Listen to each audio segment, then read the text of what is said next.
Hello, hello mon ami, heureux de te retrouver pour cette nouvelle émission Face à Face. Et aujourd'hui, on va aborder un sujet qui te plaît, j'en suis certain, même convaincu, puisqu'on va parler de bénédiction. Répète après moi, bénédiction. Dis-le encore, bénédiction. Et tu sais quoi? Dieu a forcément réservé une bénédiction. Pourquoi je dis une bénédiction? Dieu a forcément réservé plein de bénédictions pour toi. Ça, c'est certain. Mais, parce qu'il y a un mais, je vais te communiquer au travers de cette émission quelques clés, quelques exhortations qui vont te pousser à ne pas t'arrêter. En fait, tant que tu n'as pas été béni par Dieu, ne t'arrête pas de l'invoquer. Je te rappelle de cette histoire de Caleb un petit peu qui demande sa bénédiction à Josué. L'Éternel m'a promis, maintenant même si je suis d'un âge avancé, je veux m'emparer de mes terres. Je veux m'emparer de cette terre que Dieu m'a promis au travers de la bouche de son serviteur Moïse. Il en sera de même pour toi. Je suis certain que Dieu a réservé des choses qui te sont destinées, qui te sont propres. Et tant que tu ne les vois pas, alors continue, ne t'arrête pas. J'aimerais te lire un texte que je trouve dans 2 Pierre 3, verset 9. « Le Seigneur ne tarde pas dans l'accomplissement de la promesse, comme quelques-uns le croient, mais il use de patience envers vous. » Lorsque Dieu te fait une promesse, eh bien, c'est une garantie. C'est sûr, c'est certain qu'elle va s'accomplir. Maintenant, il y a parfois des délais d'attente, des délais, des moments où Dieu te positionne comme en stand-by, comme dans un moment où il te prépare. Parce que plus la bénédiction est grande, plus le temps de préparation va être conséquent. Et en fait, c'est nécessaire. Il est nécessaire pour toi que Dieu te prépare afin que tu puisses réceptionner ce qu'il t'a promis. Il y a des choses que Dieu m'a dites. Et sur l'instant présent, mon cœur jubilait parce que je me disais, waouh, voilà la promesse que Dieu m'a faite. Elle va changer ma vie. Et notamment pour le ministère, j'étais convaincu que Dieu m'appelait à le servir, convaincu. Et je faisais un travail c'était un travail qui me plaisait, mais le ministère, c'était le plus, du plus, du plus. C'est ce qui faisait vibrer mon cœur. C'était ma passion. Je savais que j'avais été, en tout cas, mis à l'écart par Dieu pour le servir. Alors quand Dieu, dans un temps de prière, m'a dit « Yannick, je vais t'utiliser », en fait, j'étais tellement dans la joie que je me suis dit « Ça y est, je peux démissionner. Je peux démissionner de mon travail, c'est bon, je vais rentrer dans mon appel, je vais servir Dieu, il va pourvoir à tous mes besoins et je vais vivre enfin pour lui. » Mais heureusement que je n'ai pas fait ça. Heureusement que je ne me suis pas enflammé. Parce que la réalité, c'est qu'il y a eu un délai entre la promesse et l'accomplissement de cette promesse. Et ce délai a été long. Je ne te parle pas d'1 an, je ne te parle pas de 2 ans, je te parle de 5 ans où j'ai dû attendre le temps de Dieu, attendre l'accomplissement de la promesse. Mais en fait, pendant ce délai, plutôt que d'être frustré, plutôt que d'être triste, abattu, eh bien Dieu m'a dit, mon enfant, prépare-toi. Prépare-toi. Alors, ce temps d'attente a été un temps de préparation. Il était nécessaire pour moi de me préparer afin d'entrer dans cette promesse que Dieu m'avait donnée. Et c'est la même chose pour toi. Peut-être que Dieu t'a promis quelque chose sur le plan familial, sur le plan professionnel, sur le plan ministériel. Enfin, il y a peut-être quelque chose que Dieu t'a promis. Et tu vois, cette promesse, elle est dans ton cœur. Et tu es dans un temps d'attente. Et peut-être qu'il y a la frustration qui commence à tapisser ton cœur. Peut-être que tu es en train de te dire, non, mais ça ne va pas se réaliser. Ce n'est pas comme ça qu'il faut voir la chose. En fait, Dieu travaille. Dieu travaille dans les coulisses et les délais de Dieu ne sont pas des refus, c'est une préparation pour un meilleur déploiement de ta bénédiction, alors laisse-toi faire, laisse-le faire. Même si tu ne vois pas encore les prémices de cette promesse, les prémices de ce que Dieu t'a dit, il est nécessaire pour toi de te laisser préparer, travailler, façonner, émonder, tailler, sculpter par Dieu. Pourquoi? Parce qu'il y a un jour où Dieu va te faire entrer dans cette promesse. Il y a un temps de préparation, mais il y a également un jour où tu entres dans la promesse de Dieu. Et Dieu prépare.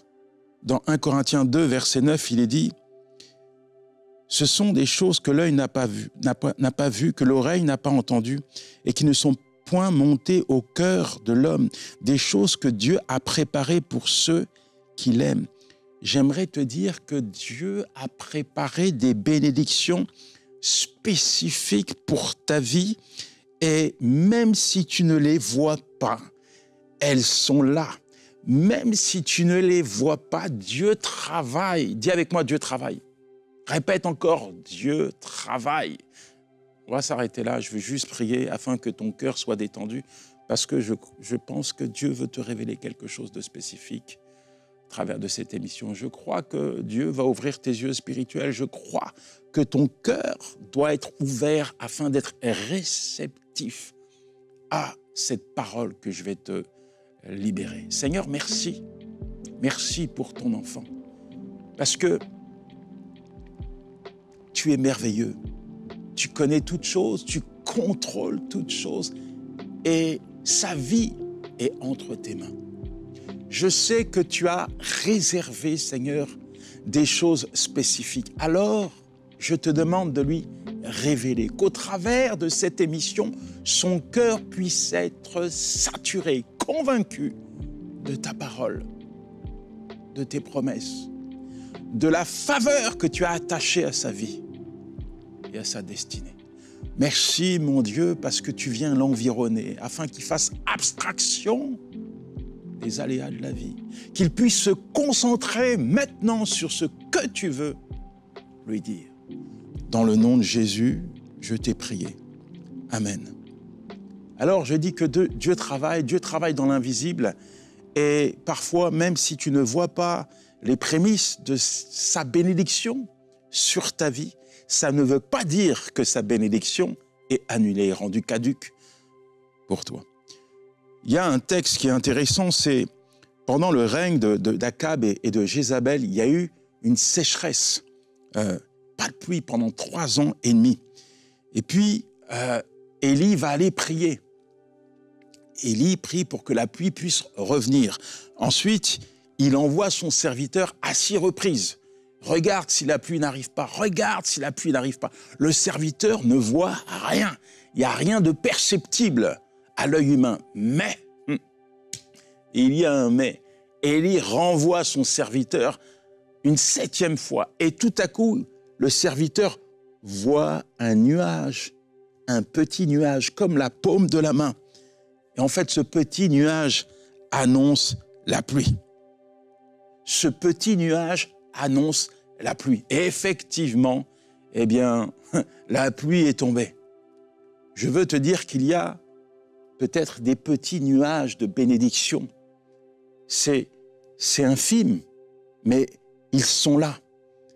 Et ces petits nuages de bénédiction sur ta vie annoncent la bénédiction. Alors peut-être que tu es tellement focalisé, ton regard est tellement porté sur la grande bénédiction que tu attends depuis des années, que tu ne vois pas le petit nuage qui annonce cette bénédiction. Mais l'Éternel te dit, regarde. Regarde pas avec l'œil charnel, regarde avec l'œil de la foi. Regarde, regarde. Porte ton attention sur ce que je fais dans ta vie. Porte ton attention sur les petites choses que je suis en train de te montrer. Regarde, mon enfant. Toutes les choses que tu vois sont les signes de la bénédiction, de la promesse de Dieu sur ta vie. Alors, ne regarde pas ta vie sous un regard charnel, mais apprends à examiner ta vie avec un regard spirituel, avec du discernement. Regarde ce que Dieu est en train de te montrer. Regarde ce que Dieu met sous tes yeux. Il y a peut-être eu une sécheresse, ce temps où tu te dis, mais je ne porte aucun fruit, je ne vois rien, la bénédiction n'est pas là. Ce temps de sécheresse que tu considères comme impropre à ta vie, je te le dis, c'est un temps en réalité où Dieu t'a préparé et maintenant Dieu te dit, regarde, j'annonce ta bénédiction, j'annonce ta bénédiction, j'annonce ce que je suis en train de faire dans ta vie et ce que je vais accomplir. Seigneur, merci pour ton enfant. Je te demande d'ouvrir ses yeux spirituels afin qu'il puisse porter son regard sur ce que tu lui montres. Je prie, Seigneur, pour ton enfant afin qu'il puisse être convaincu que ce que tu lui montres annonce ta bénédiction sur sa vie. Seigneur, tu es le Dieu de gloire. Tu es le Dieu qui ne cesse de bénir. Tu es le Dieu qui a des bénédictions entre ses mains qui nous sont destinées. Alors je te demande de continuer ton travail. Je te demande d'affermir la foi de ton enfant. Je te demande, Seigneur, de le positionner dans une attitude de foi afin qu'il puisse déjà se réjouir quant au petit nuage de bénédiction que tu lui montres. Amen, amen, amen. Ne méprise jamais les petits nuages de bénédiction que Dieu est en train de te montrer. Ne dis pas, oh, je ne veux pas me contenter de ça. Parce que c'est juste le prémisse de ce que Dieu va faire dans ta vie. Alors, je veux te dire également que la patience, c'est quelque chose d'important. Parce que la patience te permet d'être prêt pour réceptionner ta bénédiction. Et la patience est souvent une clé qui nous permet d'attendre. Dis avec moi, je veux attendre. Répète encore, j'attends. Dis avec moi, j'attends parce que je te fais confiance, oh mon Dieu. Répète encore, j'attends parce que je sais que ta bénédiction, que ta promesse ne faillira point dans ma vie. Amen. Je connais un couple, j'ai prié pour eux. Ils ont attendu pendant 8 années un enfant. 8 ans, 8 longues années. L'épouse pensait qu'elle était stérile. Le mari pensait que c'était lui. Ils ont été faire des examens médicaux, des analyses, tout ce que tu veux, mais on ne comprend pas pourquoi vous n'arrivez pas à avoir d'enfants. On ne comprend pas pourquoi. Mais aujourd'hui, tu sais quoi? Ils sont parents. Aujourd'hui, ils ont un enfant. Aujourd'hui, ils ont un enfant. Ça fait peut-être des années que tu attends. Tellement tu attends ta bénédiction, ta patience commence à être malmenée intérieurement. Tu commences à faire preuve d'impatience. Et tellement tu es impatient, tu te dis, cette bénédiction, cette parole que Dieu t'a donnée, eh bien, c'est un mensonge, parce qu'elle ne va pas s'accomplir. Mais c'est pas vrai. Je dis que c'est pas vrai. Pourquoi? Parce que parfois, pendant le temps d'attente, pendant le temps de patience, ces moments incertains, parfois, humainement parlant, où nous sommes déstabilisés, le diable vient pour nous mentir et pour nous laisser croire que la promesse ne va pas s'accomplir. La bénédiction ne va pas arriver dans notre vie. Alors que la bénédiction est en route, le diable te dit, il n'y a rien qui t'attend. Dieu ne va rien faire pour toi. C'est pas la peine d'y croire. Mets ce qu'il t'a promis à la poubelle. Mais c'est faux. C'est un menteur. Tout ce que Dieu dit, il le fait. Tout ce que Dieu dit, il le fait. Alors il faut faire preuve de patience et il faut aussi apprendre à obéir à Dieu. Dis avec moi, je veux obéir. Répète encore, Seigneur, je décide de t'obéir. Parfois, Dieu te donne des directives, Dieu te montre des chemins, Dieu te donne des stratégies. En fait, tu te dis, mais qu'est-ce que je vais faire? Mais pourquoi je dois faire ça? Mais en réalité, Dieu est en train de t'orienter sur le chemin de la bénédiction. Parfois, pour que Dieu te bénisse, il te désoriente du mauvais chemin. Parfois, pour que Dieu te bénisse, en fait, il va te demander de faire quelque chose qui est irrationnel. Pourquoi? Parce qu'il veut que tu lui rendes gloire. Il veut que tu comprennes que cette bénédiction qu'il va te donner, c'est pas ta force, c'est pas tes capacités, c'est pas tes ressources qui t'ont permis de l'obtenir. Cette bénédiction que tu as entre les mains, elle vient de Dieu. Il faut que tu puisses lui rendre gloire. Il faut que lorsque tu es saisi, lorsque tu réceptionnes la bénédiction de Dieu, tes yeux s'ouvrent et réalisent qu'il n'y a que Dieu qui a pu accomplir cela dans ta vie. Je pense à Naaman le lépreux. Naaman ne pouvait pas être guéri. La lèpre, c'est une maladie incurable. Pourtant, Élisée va lui dire « Va te laver 7 fois dans le Jourdain, lève, va te laver !» C'est complètement irrationnel, complètement hors de sens. Et pourtant, il va obéir. Même s'il n'était pas convaincu, il va obéir et obtenir sa guérison. Dieu est un Dieu extraordinaire. Ta bénédiction dépend de ton obéissance. Parfois, tu es sur un mauvais chemin. Dieu t'a réservé une bénédiction sur l'autre chemin. Il te dit, quitte ce chemin. Quitte, déroute-toi de ce chemin et suis-moi, parce que je t'attends là-bas, les bras chargés de bénédiction. Parfois, Dieu va te demander de faire quelque chose que tu n'as pas envie de faire, mais il te demande de le faire parce qu'il faut que tu le fasses pour obtenir ce qu'il t'a promis. Alors, question pour toi, que veux-tu faire? Question pour toi, que veux-tu faire? Veux-tu obéir à Dieu ou rester dans ton état? Il est nécessaire pour toi que tu puisses obéir à Dieu. Dépendre de Dieu fera de toi un homme heureux. Quand tu dépends de Dieu, tu vis les promesses de Dieu. Quand tu dépends de Dieu, tu réceptionnes les bénédictions de Dieu. Quand tu dépends de Dieu, alors il te donne tout ce dont tu as besoin pour être épanoui dans la vie. Dieu pourvoira à tes besoins. Dieu a déjà prévu des choses incroyables, inimaginables pour toi, parce qu'il veut que tu sois heureux, il veut que tu puisses t'épanouir, il veut que tu sois un témoin, le reflet de sa gloire. Il faut que l'empreinte de Dieu soit sur ta vie. Seigneur, merci pour ton enfant. Merci parce que ta parole nous dit, nous révèle toutes les bénédictions qui s'attachent à l'obéissance. Dans Deutéronome 28, versets 1 à 14, tu l'as tellement lu ce texte que tu le connais par cœur, mais parfois tu ne le vis pas parce que tu n'obéis pas. Et la Bible dit que si tu obéis à ce texte, alors tu seras béni. Voici toutes les bénédictions qui viendront sur toi. C'est pas moi qui le dis, c'est Dieu. Voici toutes les bénédictions qui viendront sur toi si tu obéis à l'Éternel. La bénédiction sera sur tes enfants, sur ta famille, sur ton bétail, sur tes récoltes, sur ta nourriture, sur tes projets. Tu auras la bénédiction dans chaque aspect de ta vie. Tu seras irradié de la faveur de Dieu, mon ami.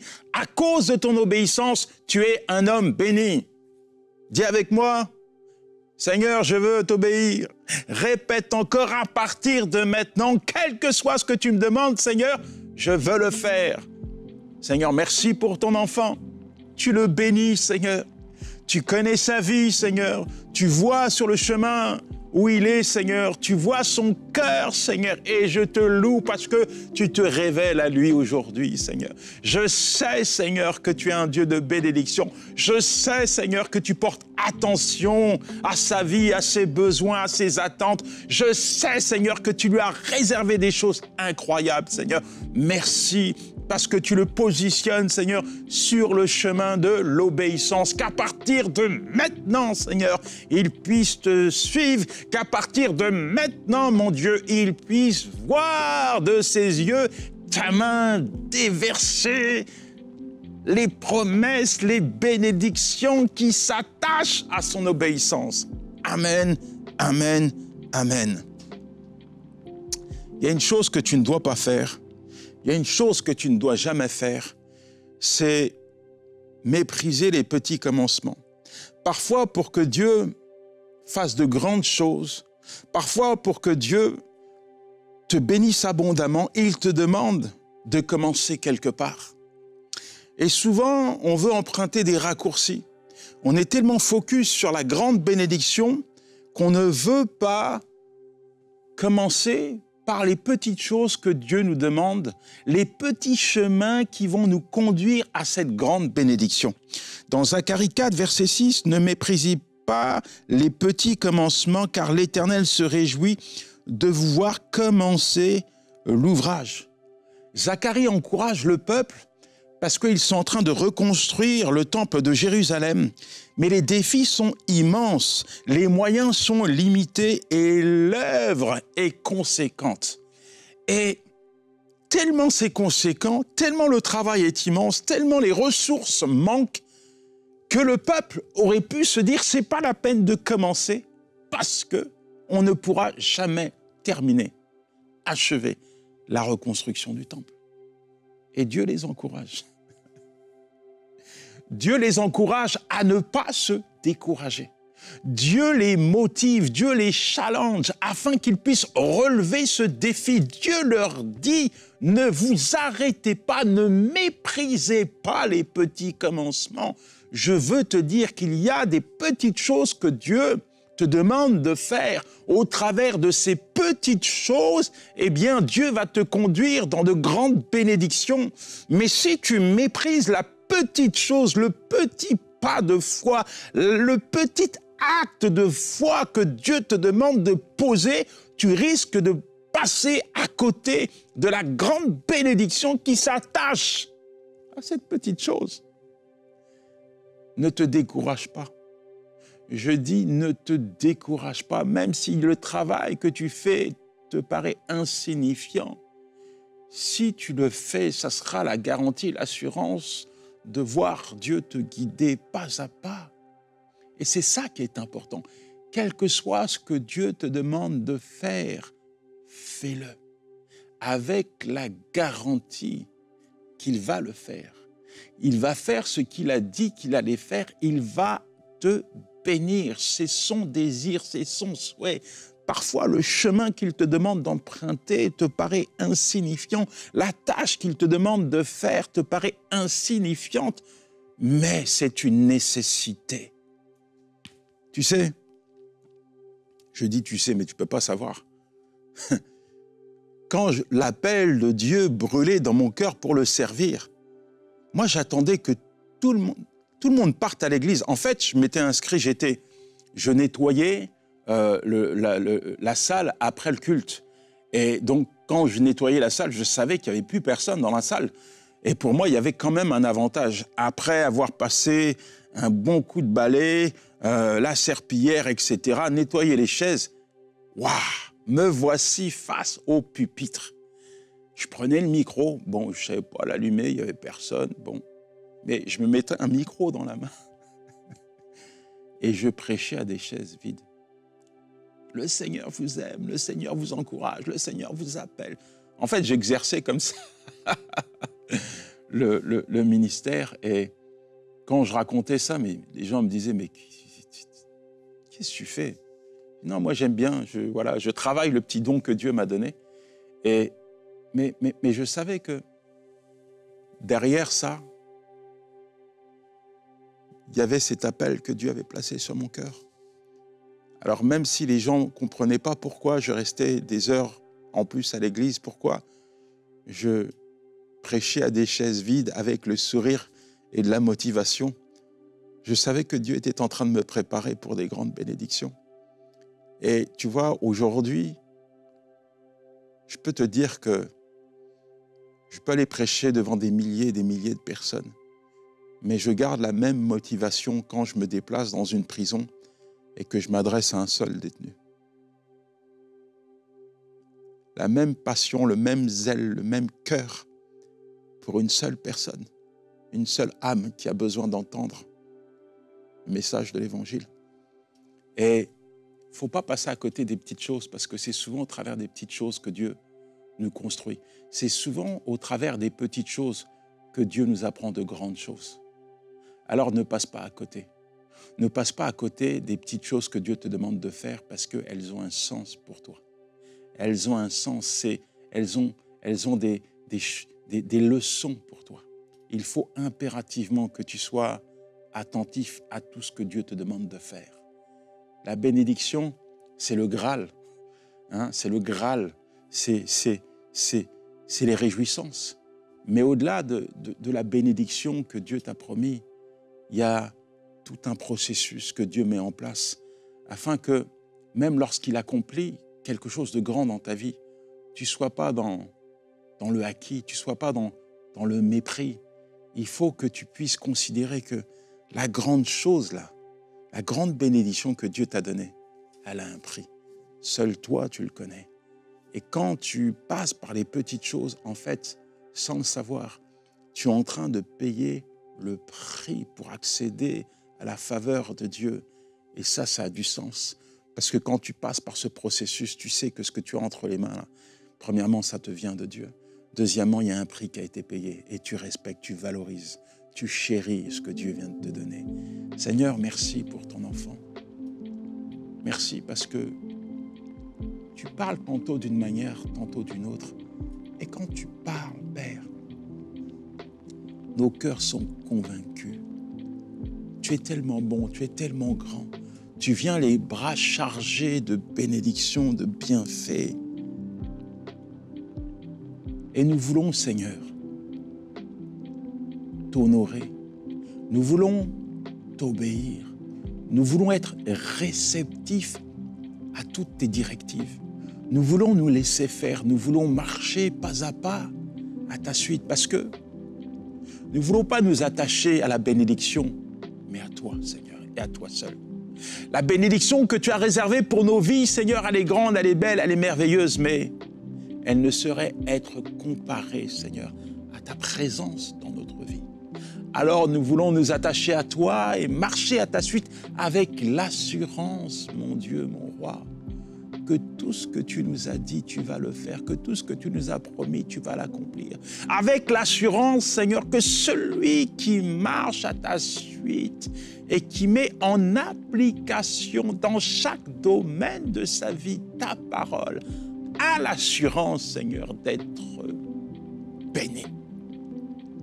Non seulement lui, Seigneur, mais les générations futures. Non seulement lui, mais tout ce qu'il entreprend, Seigneur, aura ton empreinte. Seigneur, tu es tellement bon. Nous ne pouvons nous empêcher, Seigneur, de te magnifier, t'exalter, te glorifier en ce jour et te dire merci, merci, merci pour l'attention que tu nous portes. Merci pour la révélation que tu as apportée dans nos cœurs. Merci parce que tu as ouvert nos yeux, Seigneur, afin que nous puissions apprendre à regarder, Seigneur, les petits nuages qui annoncent ta faveur, ta bénédiction à venir. Dans le nom de Jésus, je t'ai prié. Amen, amen et amen. Que Dieu te bénisse, mon ami, et garde ce que tu as reçu de la part de Dieu. Ciao, c'était Yanis Gauthier.